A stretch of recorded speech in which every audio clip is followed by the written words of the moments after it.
Assalamualaikum warahmatullahi wabarakatuh. Perkenalkan, nama saya Dandi Juliantara dengan NIM 2017 10 11 31 11 312. Saya di sini akan mereview 5 jurnal yang ada kaitannya dengan manajemen hukum atau untuk kantor hukum, firma hukum.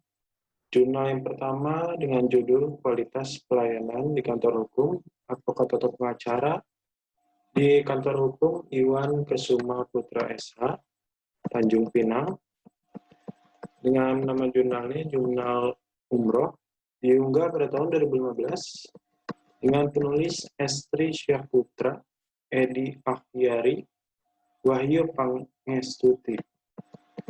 Latar belakang pada jurnal ini adalah pelayanan di kantor pengacara dalam memberikan pelayanan kepada masyarakat berperkara sebelum melakukan gugatan di pengadilan negeri, di mana diharapkan dengan adanya jasa pengacara, setiap masyarakat berperkara mendapatkan haknya dalam mencari keadilan. Pada prakteknya di lapangan, standar pelayanan publik pada aparatur penegak hukum belum diterapkan sepenuhnya pemberian pelayanan karena tidak jarang status sosial menjadi tolak ukur para pemberi pelayanan dalam memberikan pelayanan pada masyarakat. Jurnal ini berisi tujuan untuk mengetahui bagaimana kualitas pelayanan pengacara dalam membantu masyarakat dalam berperkara untuk menyelesaikan masalahnya di pengadilan negeri. Dengan rumusan masalah antara lain, bagaimanakah kualitas pelayanan yang diberikan kantor hukum, advokat atau pengacara, khususnya Iwan Kesuma SH, dalam membantu masyarakat berperkara dalam menyelesaikan masalahnya yang hingga saat ini belum terselesaikan. Metode penelitian dalam jurnal ini adalah metode penelitian deskriptif dengan pendekatan kuantitatif, dengan teknik observasi, dokumentasi, kuesioner, dengan populasi dan sampel yang berjumlah 100 orang dari klien yang ada di kantor pengacara Iwan Kesuma SH. Hasil penelitian dalam jurnal ini berdasarkan data yang diperoleh dari pegawai melalui kuesioner yang telah ditentukan, diperoleh deskripsi data mengenai harapan yang diinginkan oleh klien kantor pengacara Iwan Kesuma SH dan kinerja yang diberikan oleh pegawai kantor pengacara Kesuma SH, yakni hasil rata-rata dari indikator reliability keandalan menghasilkan tingkat kesesuaian antara harapan dan kenyataan yang cukup baik, yaitu sebesar 56,2%. Indikator responsiveness atau tanggung jawab harapan dan kenyataan cukup baik sebesar 59,3%. Jaminan harapan dan kekayaan cukup baik, yaitu sebesar 58,8%. Indikator empati atau harapan dan kenyataan cukup baik, yaitu sebesar 54,8%. Indikator berwujudnya atau harapan dan kenyataan cukup baik, yaitu 59,7%. Perhitungan rata-rata dari kualitas pelayanan di kantor hukum pengacara Iwan Kesuma SH jika dilihat dari faktor-faktor yang mempengaruhi seperti dari indikator, keandalan, tanggung jawab, jaminan, empati, berwujud adalah cukup baik, yang ini dengan rata-rata keseluruhan nilai dari X sebesar 2,78 dan Y sebesar 4,81 dari 100 orang responden. Sehingga dapat disimpulkan bahwa kualitas pelayanan dalam kantor pengacara Iwan Kesuma Putra SH dapat dikatakan sudah cukup baik dalam hal ini dalam memberikan pelayanan baik sebelum masuk ke ranah pengadilan negeri ataupun yang sudah masuk ke ranah pengadilan negeri, baik yang non-litigasi ataupun litigasi.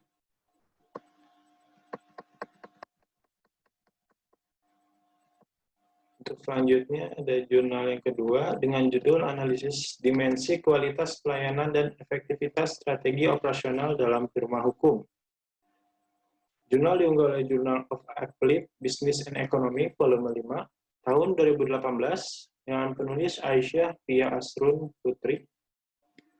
Dengan latar belakang topik ini menitik beratkan pada kualitas servis dan firma hukum dan implementasi strategi operasionalnya.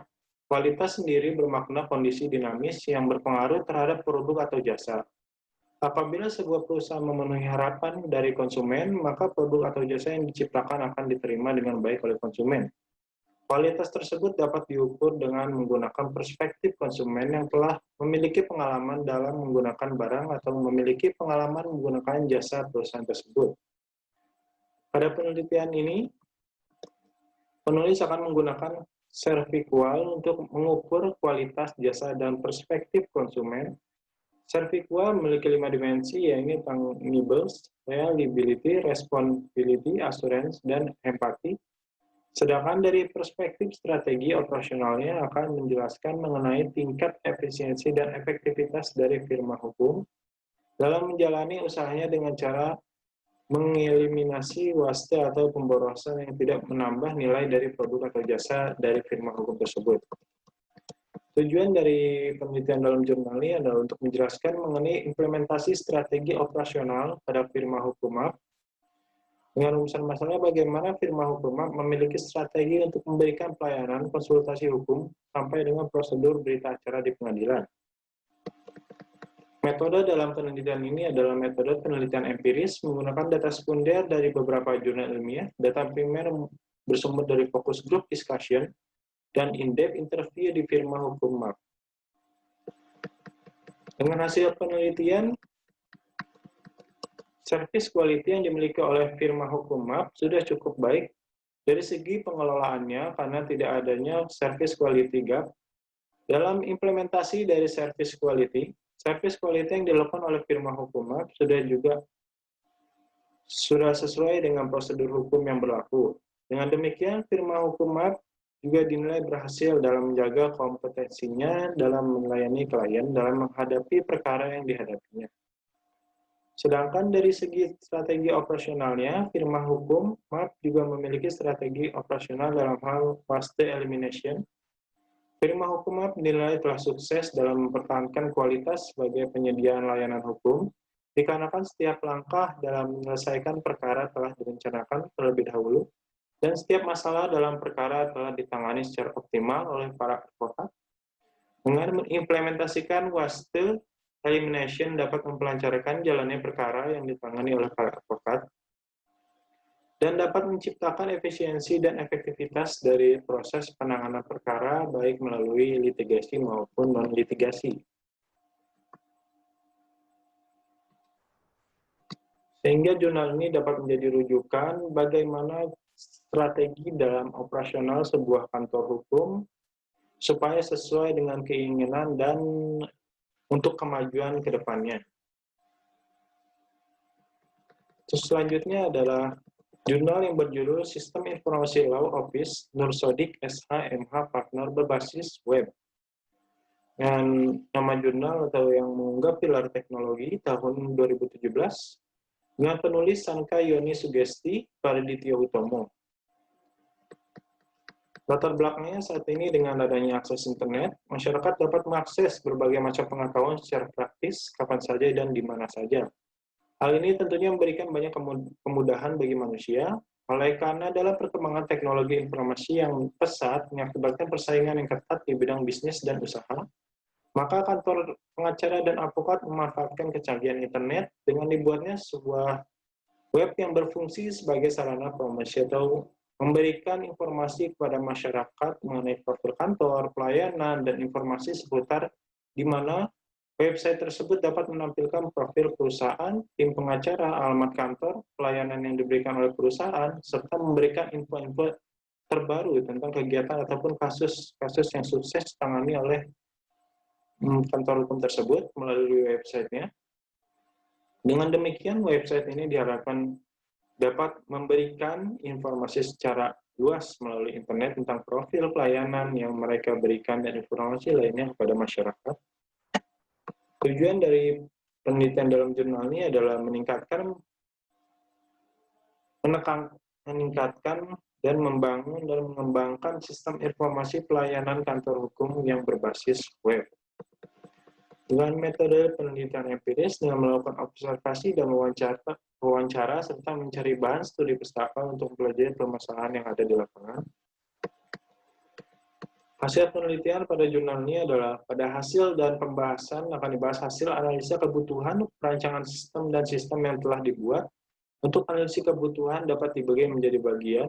Bagian analisa kebutuhan adalah pertama analisa kebutuhan user, antara lain sistem terdapat layanan untuk menambahkan konten website, mengelola data user, mengelola halaman, serta menu-menu pada website.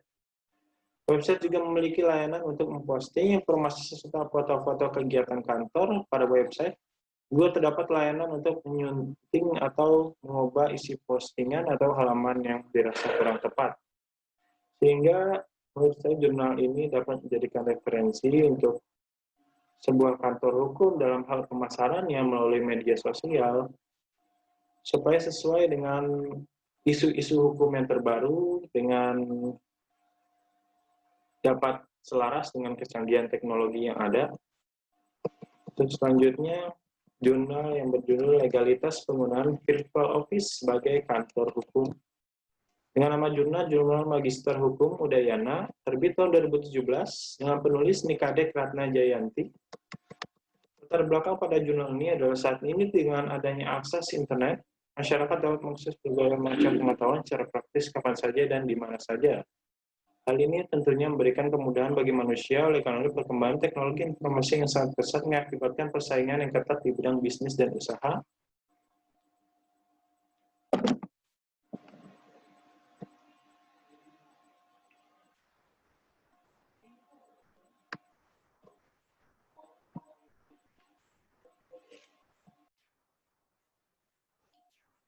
Tujuan dalam jurnal ini yang pertama untuk menganalisis hubungan hukum antara pemilik virtual office dengan advokat yang menggunakan virtual office sebagai kantor advokat. Yang kedua untuk menemukan legalitas tempat kedudukan virtual office menjadi tempat kedudukan kantor advokat.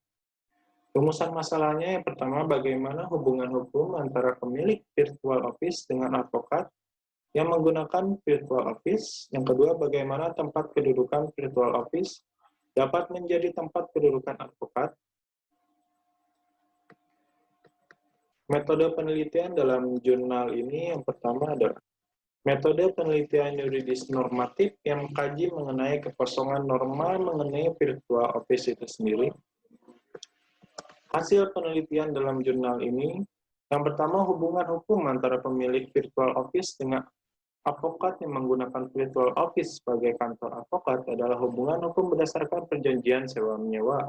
Pemilik virtual office berkedudukan sebagai pihak yang menyewakan, sedangkan advokat berkedudukan sebagai pihak penyewa. Hubungan hukum tersebut dituangkan dalam perjanjian tertulis. Tempat kedudukan virtual office dapat menjadi tempat kedudukan kantor advokat, karena persyaratan untuk menjadi seorang advokat melekat pada individu, bukan pada jenis usaha dan bentuk usaha pelayanan hukum. Kantor advokat berbentuk firma, oleh sebab itu kantor advokat tidak membutuhkan izin usaha sebagaimana badan usaha yang berbadan hukum lainnya. Sehingga jurnal ini dapat dijadikan referensi apabila suatu saat kita akan membuat kantor advokat secara virtual office. Ya mungkin cukup sekian review jurnal yang dapat saya sampaikan. Wassalamualaikum warahmatullahi wabarakatuh.